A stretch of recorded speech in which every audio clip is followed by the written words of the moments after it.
Principle says that when a person or company represents to another something as a true fact, knowing fully well that it's not true, he is guilty of fraud.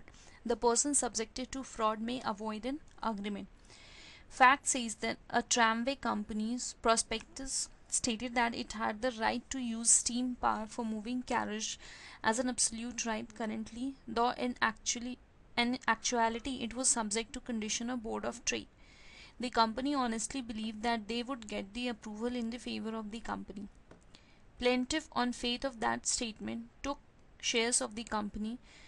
When Board of Trade refused its consent and company got wound up, plaintiff brought an action of fraud against the company directors. Whether the defendant can be held liable for fraud.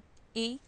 The defendant can be held liable since they represented knowing fully well that the statement was not true.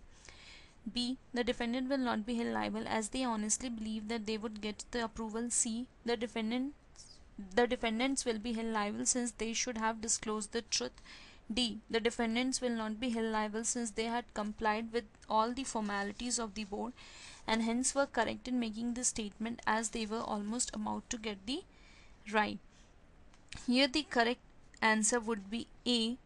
Even though the defendants honestly believed that they would procure the approval, at the time of making the representation in the prospectus, they knew that they did not have the approval.